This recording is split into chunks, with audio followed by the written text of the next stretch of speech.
Okay, folks, welcome to another session of PHI 215. Today, we're getting started on a new unit.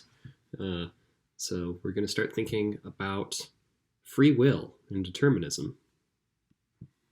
So when we're thinking about free will, we're really thinking about what it is to be capable of being the kind of being that makes choices and is responsible for one's actions. So here's how we might think about it. The problem of free will is all about this philosophical challenge of reconciling determinism, kind of like a scientific view of the universe, with our intuitions or ideas about personal freedom. So what we're trying to think about is whether understanding reality in a consistent and coherent way leaves room for human choice. So this matters because it affects how we see ourselves, and it makes a difference to how and why we can hold others responsible for their actions. So this comic by one of my favorite cartoonists, this is Will McPhail, who writes for The New Yorker. He sort of shows that we have maybe some conflicting philosophical intuitions about freedom of choice. So here's how McPhail puts it. He says, when they do something wrong, when somebody else does something wrong, we say things like, he is a monster and he should be in jail. But when we do something wrong, we tend to say things like, free will's an illusion. I can't control my actions. Blame the universe, baby. So, we get these sorts of inconsistencies in our thinking, or at least both of these lines of thought are apparent to us. And we might begin to wonder whether these ways of thinking are coherent or consistent, or whether we can make philosophical sense of them. Sometimes other people might actually reverse these things, or when people do something right. So people don't get credit for when they get things right. But, when we do well, it's because we are such decent people and so in control of our own behavior. But our ideas about personal freedom and human choice, we should at least be able to reflect on them philosophically. So what I want to do just from the get-go is lay out sort of a menu of a variety of philosophical views that you might take about free will. Now, some of these views fit together or are necessary preconditions for the other views, and we'll talk about how they fit together in a moment. And some of them are incompatible. Here's one view. It's a view called determinism. And so determinism is the view that every event is determined by preceding events and the laws of nature. So the idea is everything that happens had to happen because every event is just a combination of the prior state of the universe and then the natural consequence of the laws of the universe, the laws of science and of physics, as it were, playing themselves out. So it's kind of the view that everything that ever happens had to happen. So there's one way things could have been. Now, connected to this view is a view called hard determinism. So hard determinism is the view that free will does not exist and that no one acts freely. Another way that we could put this is that because the universe is deterministic, it's impossible that free will exists. So hard determinism is kind of like the right-hand side of that comic where the person said, don't blame the universe for my actions, baby. It's basically saying, because the universe is deterministic, it's incoherent to believe in free will.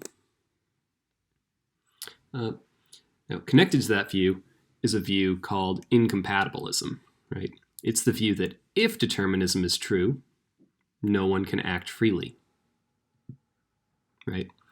So that's the view that if it were the case that the universe is deterministic, then there would be no free actions.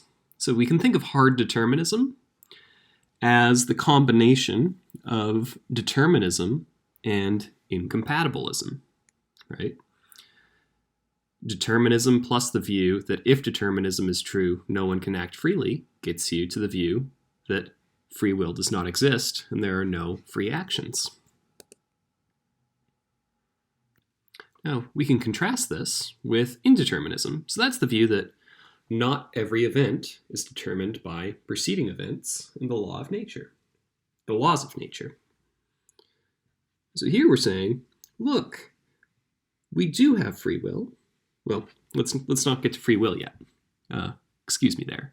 So indeterminists are just going to say, look, there's more than one way that the universe can turn out. It's not the case that just because there are some laws of physics, that there's only one way that the universe can turn out to be. It might turn out one way, it might turn out another way. The future is genuinely open, we might say. So that's like one strategy that we might take for attacking hard determinism. We say, actually, the universe is not deterministic. Another way to attack hard determinism is to say that even though determinism is true, our actions can still be free. So that's just the thought that maybe we can talk coherently about people making free decisions, even though everything that people do is within and part of nature and its laws of nature. So it might be the case that there's only one way that things can turn out, but that doesn't keep us from being free. So we can see that indeterminism and compatibilism are two different ways of attacking hard determinism, right? One way is to go against determinism, right? The other way is to go against incompatibilism.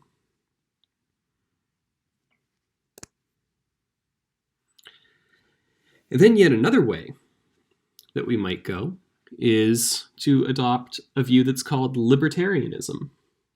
Now, libertarianism in the free will debate is not the same thing as libertarianism about politics. That's roughly the view that government should be as limited or small as possible, right? Libertarianism in the free will debate is the view that some actions are free, but not because of compatibilism, but because they're ultimately caused or controlled by the person or the agent. So in this way, we might think of libertarianism as a more specific version of indeterminism. The view that agents are ultimately responsible for the way that the universe turns out and that they could have done otherwise. So these are the basic views. We're going to be thinking mainly today about hard determinism and indeterminism.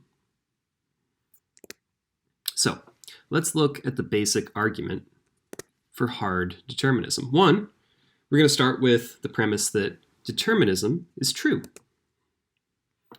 And then second, the thought that determinism and free will are incompatible, that they can't both be true. So remember, that's incompatibilism, right? Free will is incompatible with a deterministic universe. So if you put these two premises together, you get the conclusion, therefore, no one has free will. So it's not just that libertarianism is false. It's also the view that compatibilist views of free will are false. Now, we might sort of say, like, maybe this is the view we should take because we want to be good at science. We want to respect the fact that nature behaves in lawful ways. Well, that was a view that became more and more popular as the Enlightenment came about. When we started to realize that the motions of, say, the planets could be understood in terms of scientific laws with a great deal of regularity. But more recently, so 20th century science, especially in quantum physics, has suggested that the way that fundamental particles behave is fundamentally random. That you can have quarks and electrons moving in certain patterns in a way that is ultimately random. Now, I think that there is an interesting comeback that determinists can make here, which is that, even if we have quantum indeterminacy, so that's indeterminacy at the very smallest level of physics, that doesn't change things at the macroscopic level. So the macroscopic level is just the level of what's visible to the naked eye. So macroscopically, if I raise a stone up in the air and then let go of it, it's going to fall, even if there is quantum indeterminacy in the way that each individual particle will behave. So the thought might be, if there's quantum indeterminacy at one level, there might still be perfectly deterministic behavior at the macro level. And we might think that maybe human behavior and human choices behave in this law-like way, much in the way that stones let go of will fall. Well, maybe people make foolish choices when they're drunk, and so on and so forth. The idea is that human behavior is law-like, just like more random. More scientifically describable behaviors are law-like in their behavior. So here's one defender of this hard determinist view, was Baron de Holbach. So he was an 18th century French philosopher. Here's what he said. He said that man's life is a line that nature commands him to describe upon the surface of the earth, without his ever being able to swerve from it, even for an instant. So what he's saying here is like, the way you move along in life is kind of like a train moving on a track, right? You cannot swerve from the track that you're on. Whatever is going to happen had to happen. So he says, nevertheless, in spite of the shackles by which he is bound, so, there's no getting away from what you inevitably had to do. It's pretended he is a free agent. So we pretend to ourselves that we have this libertarian ability, right? This ability to be the ultimate cause of our actions. But what Holbach is saying is, once we take a deterministic view of nature and realize that human beings are just yet another part of nature,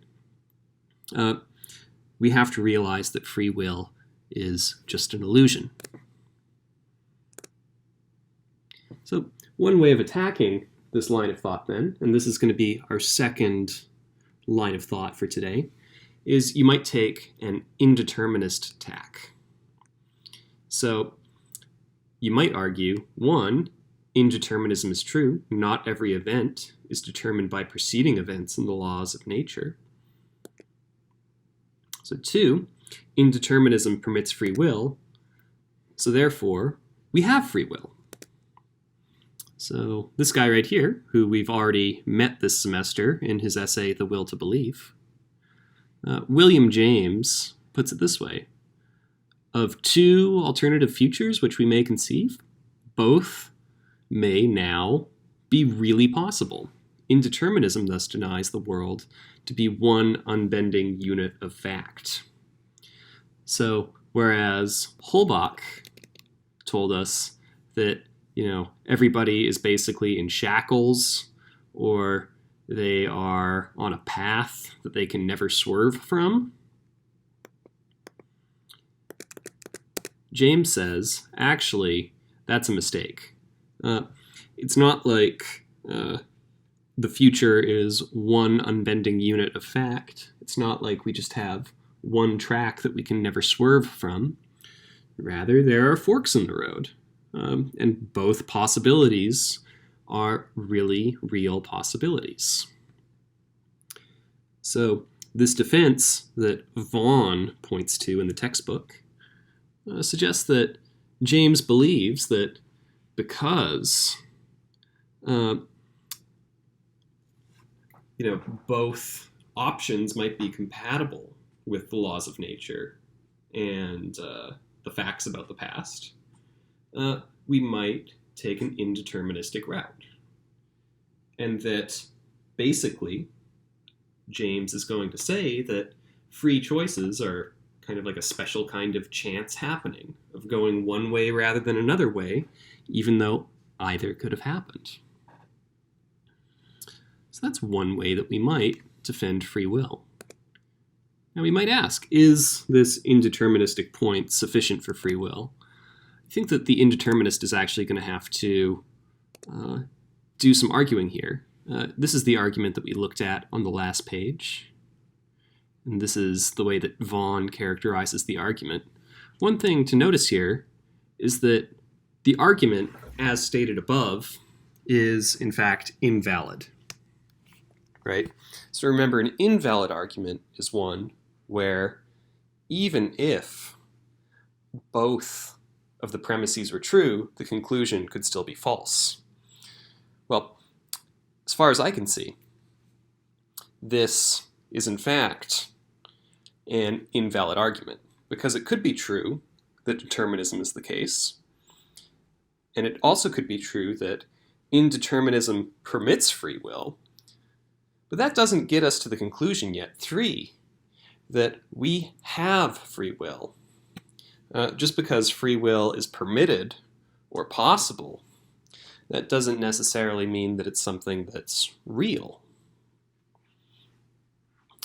So we'd have to revise the argument somewhat to get us to a conclusion that if indeterminism is true, then free will must be actual. And that might take a little more argumentation, or we might think that the premise, if indeterminism is true, then free will is actual, is not a premise that we can support. Here's another question we might ask about whether indeterminism is sufficient for free will. This is something that the philosopher Galen Strawson, a philosopher still working today, pointed out. He said that it's absurd to suppose that indeterministic or random factors, for which one is no way responsible, can in themselves contribute in any way to one's being truly morally responsible for how one is. So Strawson's thought here is that, well, either our choices are deterministic or they're random. And then the indeterminist tries to defend free will by saying that they're random or that they're indeterministic.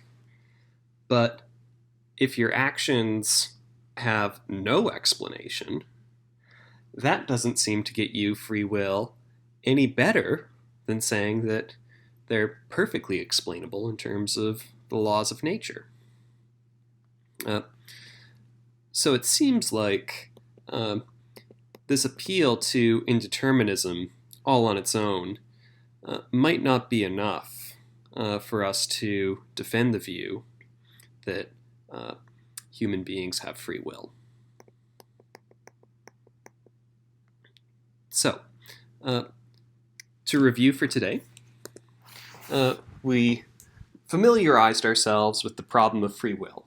And that's a problem that concerns whether we can reconcile a deterministic view of the universe with freedom in human choice. We learned about determinism and the view that every event is the consequence of the past and the laws of nature. We saw that hard determinists believe that because the universe is deterministic, there's no such thing as free will.